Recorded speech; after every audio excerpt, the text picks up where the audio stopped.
பார்த்திபன் கனவு அத்தியாயம் 4. பாட்டனும் பேத்தியும். உறையூர் கம்மாளத் தெருவில் உள்ள ஒரு வீட்டு வாசலில் வந்து பொன்னனும் வள்ளியும் நின்றார்கள். கதவு சாத்தியிருந்தது. தாத்தா என்று வள்ளி கூப்பிட்டாள். சற்று நேரத்துக்கெல்லாம் கதவு திறந்தது. திறந்தவன் ஒரு கிழவன். வா வள்ளி, வாருங்க மாப்பிள்ளை என்று அவன் வந்தவர்களை வரவேற்றான். பிறகு வீட்டிற்குள்ளே நோக்கி, கிழவி இங்க வா, யார் வந்திருக்கிறது பார் என்றான். 3 பேரும் வீட்டுக்குள் போனார்கள். யார் வந்திருக்கிறது என்று கேட்டுக்கொண்டே அங்கு வந்த கிழவி வள்ளியையும் பொன்னனையும் பார்த்து பல்லில்லாத வாயினால் புன்னகை புரிந்து தன் மகிழ்ச்சியை தெரிவித்தாள். வள்ளியை கட்டி கொண்டு, சுகமா இருக்கிறாயா கண்ணு, அவர் சுகமா இருக்கிறாரா என்று கேட்டாள். பொன்னன், தாத்தா, உங்கள் பேத்தியை கொண்டு வந்து ஒப்பித்து விட்டேன், நான் கொஞ்சம் வெளியே போய்விட்டு வருகிறேன் என்றான். வந்ததும் வராததுமாய் எங்கே போகிறாய் என்று கிழவன் கேட்டான். மகாராஜாவை பார்க்க போகிறேன் என்றான் பொன்னன். மகாராஜா இப்போது அரண்மனையில் இல்லை, மலைக்கு போயிருக்கிறார், இங்கே வா காட்டுகிறேன் என்று கிழவன் அவர்களை வீட்டு முற்றத்திற்கு அழைத்து போனான். முற்றத்திலிருந்து அவன் காட்டிய திக்கை எல்லோரும் பார்த்தார்கள். உச்சி பிள்ளையார் கோயில் தீபம் தெரிந்தது. அங்கிருந்து தீவர்த்திகளுடன் சிலர் இறங்கி வருவது தெரிந்தது. இறங்கி வந்த தீவர்த்திகள் வழியில் ஒரு இடத்தில் சிறிது நின்றன. அங்கே நின்று என்ன பார்க்கிறார்கள் என்று வள்ளி கேட். மகேந்திர சக்கரவர்த்தியின் சிலை அங்கே இருக்கிறது. மகாராஜா இளவரசருக்கு அதை காட்டுகிறார் என்று தோன்றுகிறது என்றான் கிழவன். அவர்கள் தான் இறங்கி வருகிறார்களே தாத்தா, நான் அரண்மனை வாசலுக்கு போகிறேன். இன்று ராத்திரி மகாராஜாவை எப்படியும் நான் பார்த்துவிட வேண்டும் என்று சொல்லிக்கொண்டே பொன்னன் வெளியே கிளம்பினான். கிழவன் அவனோடு வாசல் வரை வந்து ரகசியம் பேசும் குரலில், பொன்னா, ஒரு முக்கியமான சமாசாரம் மகாராஜாவிடம் தெரிவிக்க வேண்டும். மாரப்ப பூபதி விஷயத்தில் கொஞ்சம் ஜாக்கிரதையாக இருக்க சொல்லு. அதை அந்தரமாக அவரிடம் சொல்ல வேண்டும் என்றான். மாரப்ப பூபதியை பற்றி என்ன என்று பொன்னன் கேட்டான். அதெல்லாம் அப்புறம் சொல்கிறேன், மகாராஜாவின் காதில் எப்படியாவது இந்த செய்தியை போட்டுவிடு என்றான் கிழவன். கிழவி விருந்தாளிகளுக்கு சமையல் செய்வதற்காக உள்ளே போனாள். பாட்டனும் பேத்தியும் முற்றத்தில் உட்கார்ந்தார்கள். திடீரென்று வள்ளி, ஐயோ தாத்தா, இதெல்லாம் என்ன என்று கேட்டாள். முற்றத்தில் ஒரு பக்கத்தில் ஊளைக்களம் இருந்தது. அதன் அருகில் கத்திகளும் வாள்களும் வேல்களும் அடுக்கியிருந்தன. அவைகளை பார்த்துவிட்டு தான் வள்ளி அவ்விதம் கூச்சல் போட்டாள். என்னவா, வாளும் வேலும் சூலமுந்தான், நீ எங்கே பார்த்திருக்க போகிறாய் முன்காலத்தில்? இதெல்லாம் என்னத்திற்கு தாத்தா? என்னத்திற்காகவா?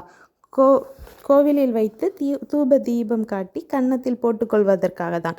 கேள்வியை பார், கேள்வியை.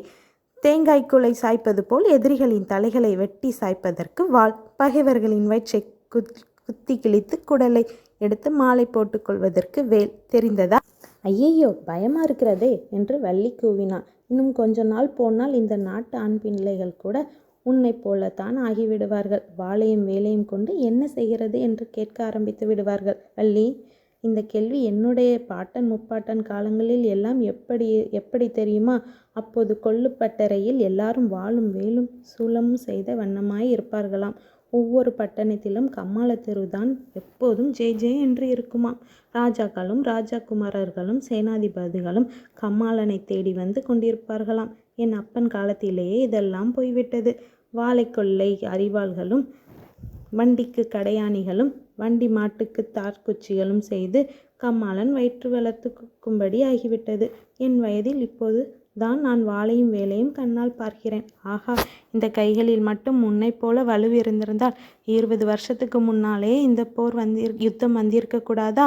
சரியா போச்சு தாத்தா, இவருக்கு நீ புத்தி சொல்லி திருப்புவாயாக்கும் என்றல்லவா பார்த்தேன். யுத்தத்துக்கு போகணும் என்று இவர் ஓயாமல் சொல்லி கொண்டிருக்கிறார். பொன்னனா, அவன் எங்கே யுத்தத்துக்கு போகிறான் வள்ளி? பொன்னனாவது உன்னை விட்டு போகவதாவது துடுப்பு பிடித்த கை வாளை பிடிக்குமா? பெண்மோகம் கொண்டவன் சண்டைக்கு போவானா? அப்படி ஒன்றும் சொல்ல வேண்டாம் தாத்தா, இவர் போகணும் என்று தான் துடித்து கொண்டிருக்கிறார். மகாராஜா தான் வரக்கூடாது என்கிறார். இளவரசருக்கு நீந்த கற்றுக் கொடுக்க இவர் இருக்க வேணுமாம். அடடா, உன்னுடைய அப்பனும் சித்தப்பன்மார்களும் மட்டும் இப்போது இருந்திருந்தால் ஒவ்வொருவன் கையிலும் ஒரு வாளையும் வேலையும் கொடுத்து நான் அனுப்ப மாட்டேனா? எல்லோரையும் ஒரே நாளில் காவேரி அம்மன் பலி கொண்டு விட வேண்டுமா என்று சொல்லிக்கொண்டே கிழவன் பெருமூச்சு விட்டான். வள்ளிக்கு அந்த பயங்கரமான சம்பவம் ஞாபகம் வந்தது. 4 வருஷத்திற்கு முன் கிழவனையும் கிழவியையும் தவிர குடும்பத்தார் அனைவரும் ஆற்றுக்கு அக்கறையில் நடந்த ஒரு கல்யாணத்துக்கு படகில் ஏறி போய்க் கொண்டிருந்தார்கள். ஆற்றில் திடீரென்று ஒரு சூறாவளி காற்று அடித்தது. படகு கவிழ்ந்து விட்டது. அச்சமயம் கரையில் இருந்த பொன்னன் உடனே நதியில் குதித்து நீந்தி போய் தண்ணீரில் விழுந்தவர்களை காப்பாற்ற முயன்றான். தேவயானத்தினால் வள்ளியை மட்டும்தான் அவனால் காப்பாற்ற முடிந்தது. மற்றவர்கள் எல்லோரும் நதிக்கு பலியானார்கள். கிழவன் மேலும் சொன்னான், என் குலத்தை விளங்க வைக்க நீ ஒருத்திதான் இருக்கிறாய். உன் வயிற்றில் ஒரு குழந்தை பிறந்துவிட்டால் பொன்னனை நானே கழுத்தை பிடித்து தள்ளி யுத்தத்துக்கு போ என்று. யுத்தம் என்னத்திற்காக நடக்கிறது தாத்தா? அதுதான் புரியவில்லை என்றாள் வள்ளி. யுத்தம் என்னத்திற்காகவா? மானம் ஒன்று இருக்கிறதே, அதுக்காகத்தான்.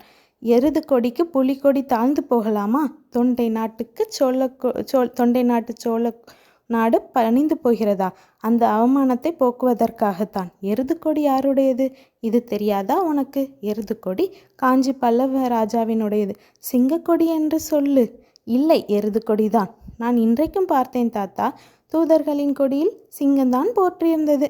ஆமாம், எருது கொடியை சிங்கக்கொடியாக மாற்றிவிட்டார்கள். ஆனால் எருது பன்றியை ஜெயித்து விட்டால் சிங்கமாகி விடுமா என்றான் கிழவன். எனக்கு ஒன்றுமே புரியவில்லை தாத்தா, விவரமாய் சொல்லேன் என்றாள் வள்ளி. சரி, அடியிலிருந்து சொல்கிறேன் கேள் என்று கிழவன் கதையை ஆரம்பித்தான். நீ பிறந்த வருஷத்தில் இது நடந்தது. அப்போது காஞ்சியில் மகேந்திர சக்கரவர்த்தி ஆண்டு கொண்டிருந்தார். அவருடைய வீர பாக்கிரமங்களை பற்றி நாடெங்கும் பிரமாதமாய் பேசிக்கொண்டிருந்த காலம். இந்த உரையூருக்கும் அவர் ஒருமுறை வந்திருக்கிறார். அவர் விஜயத்தின் ஞாபகார்த்தமாக தான் நம் மலையிலே கூட அவருடைய சிலை அமைந்திருக்கிறது. இப்படி இருக்கும் சமயத்தில் வடக்கே இருந்து வாதாபியின் அரசன் புலிகேசி என்பவன் பெரிய படை திரட்டி கொண்டு தென்னாட்டின் மேல் படையெடுத்து வந்தான். சமுத்திரம் பொங்கி வருவது போல் அந்த சைன்யத்துடன் யுத்தகலத்தில் நின்று போர் செய்ய மகேந்திர சக்கரவர்த்திக்கு தைரியம் வரவில்லை. காஞ்சி கோட்டைக்குள் சைன்யத்துடன் பதுங்கி கொண்டார். கோட்டையை கொஞ்ச காலம் முற்றுகையிட்டு பார்த்தான் புலிகேசி. அதில் பயனில்லை என்று கண்டு தெற்கு திக்கை நோக்கி வந்தான். நமது கொள்ளிடத்தின் அக்கறைக்கு வந்துவிட்டான். அப்பப்பா, அப்போது இந்த உறையூர் பட்ட பாட்டை என்னவென்று சொல்வேன். நமது பார்த்திப மகாராஜா அப்போது பட்டத்துக்கு வந்து கொஞ்ச நாள் தான் ஆகியிருந்தது. புலிகேசியை எதிர்க்க பலமான ஆயுதங்கள் செய்து கொண்டிருந்தார். இதற்குள் வடக்கே புலிகேசியின் ராஜ்யத்திற்கே ஏதோ ஆபத்து வந்து விட்டது போலிருந்தது. புலிகேசி கொள்ளிடத்தை தாண்டவே இல்லை, திரும்ப போய்விட்டான். போகும்போது இந்த கிராதகனும் அவனுடைய ராட்சச சைன்யங்களும் செய்த அட்டூழியங்களுக்கு அளவே இல்லையாம். ஊர்களை எல்லாம் சூறையாடி கொண்டும் தீ வைத்து கொண்டும் போனார்களாம். அதிலிருந்து மகேந்திர சக்கரவர்த்தியின் புகழ் மங்கிவிட்டது. சலுக்கரின் பன்றிக் கொடிக்கும் பல்லவரின் ரிஷப கொடிக்கு பயந்துவிட்டது என்று ஜனங்கள் பேசத் தொடங்கினார்கள். இந்த அவமானத்திற்கு பிறகு மகேந்திர சக்கரவர்த்தி அதிக நாள் உயிரோடு இருக்கவில்லை. அவருக்கு பிறகு நரசிம்ம சக்கரவர்த்தி பட்டத்துக்கு வந்தார். இவர் பட்டத்திற்கு வந்ததிலிருந்து புலிகேசியை பழிக்கு பழி வாங்கி பல்லவ குலத்திற்கு ஏற்பட்ட அவமானத்தை போக்க வேண்டுமென்று ஆயத்தங்கள் செய்து வந்தார். கடைசியில் 6 வருஷங்களுக்கு முன்பு பெரிய சைன்யத்தை திரட்டி வடக்கே போனார். புலிகேசியை போர்க்களத்தில் கொன்று வாதாபி நகரையும் தீ வைத்து கொளுத்தி சாம்பலாக்கிவிட்டு திருப்பி வந்தார். இந்த பெரிய வெற்றி ஞாபகார்த்தமாக பல்லவர்கள் ரிஷப கொடியை நரசிம்ம சக்கரவர்த்தி சிங்கக்கொடியாக மாற்றிவிட்டார். இவர் திரும்பி வந்து இப்போது 1 மாதம்தான் ஆகிறது வள்ளி. அதற்குள்ளே இத்தனை நேரமும் கவனமாய் கேட்டு கொண்டிருந்தவர், அப்படிப்பட்ட சக்கரவர்த்தியுடன் நமது மகாராஜா எதற்காக யுத்தம் செய்ய போகிறார் தாத்தா? அவருடன் சிநேகமாய் இருக்க வேண்டியது தானே என்று கேட்டாள். அடி பைத்தியக்காரி என்று கிழவன் மறுமொழி சொல்ல ஆரம்பித்தான். அப்போது வீதியில் குதிரை வரும் சத்தம் கேட்டது. அந்த வீட்டின் வாசலிலே வந்து நின்றது. வீரபத்திர ஆசாரி என்று யாரோ அதிகார குரலில் கூப்பிட்டார்கள். உடன் கிழவன், அந்த சண்டாளன் மாரப்ப பூபதி வந்துவிட்டான் வள்ளி. நீ அவன் கண்ணில் படக்கூடாது. சமையற்கட்டுக்குள் போ. அவன் தொலைந்ததும் உன்னை கூப்பிடுகிறேன் என்றான்.